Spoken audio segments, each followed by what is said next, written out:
And now from the KSN Live First Alert Doppler Storm Center, weather with meteorologist Matt Poskai.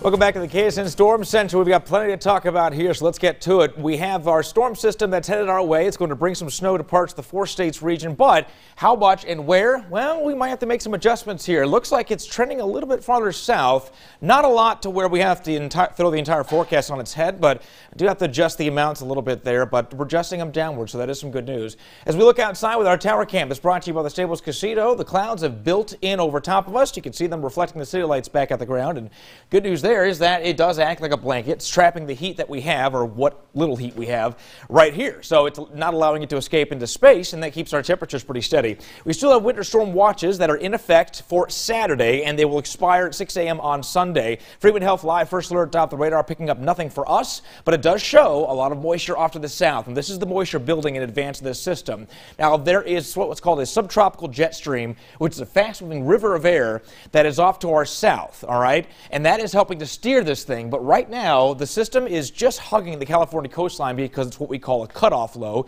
because it's cut off from the jet stream. Now, it's going to get reattached here soon, and then that is really when we're going to know where this thing heads exactly.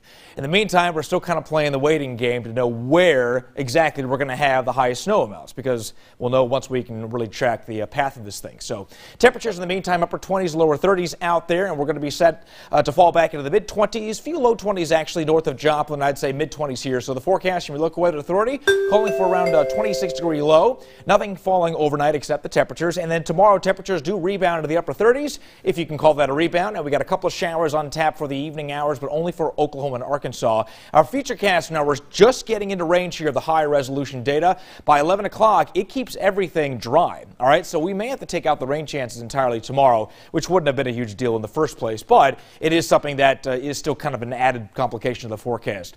Heading into Saturday morning, 8 a.m., it shows the snow starting to build northward, and then it gets on top of Joplin, and it hugs that Kansas-Oklahoma border. That's by 6 p.m. That's as far out as that model goes as of right now, so we'll have to wait till the newer data comes in tomorrow morning, and Joy will be here to kind of give you some of the latest data on that. In the meantime, I would say when it comes to snow accumulations, we're looking at about less than an inch for Joplin. I think the numbers are actually doing pretty good here. A little bit more so potentially in the works for Coffeyville if that system can wrap around enough moisture, but it looks like it'll dive a little bit farther to the south, and that means that we're not going to see a whole lot here on the ground in Joplin or anywhere along or north of I-44, and we may actually end up with a little bit lower amounts than that. Might be a quarter to a half an inch, or it could be even a dusting. So we'll have to wait and see, but there's going to be a fine line there between getting several inches of snow and getting nothing.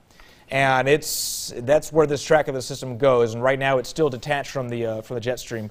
Once it reattaches, we'll know. And you can always track any of these showers, storms, or snow on your phone or your tablet by downloading our mobile app. Get that onto your phone or tablet, and we should be good to go at that point. So, picture for this half hour. Looks like the sky is on fire. This is courtesy of the law firm of Bishop and Hayes by Nancy Lawson. Thank you very much, Nancy.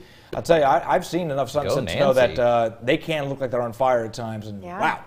Thankfully, it's not on fire. No, it's not. No, this was not a killer sunset or anything. This is the good news. Yeah. All right, Matt, thanks so much. Well, for college students, the most stressful part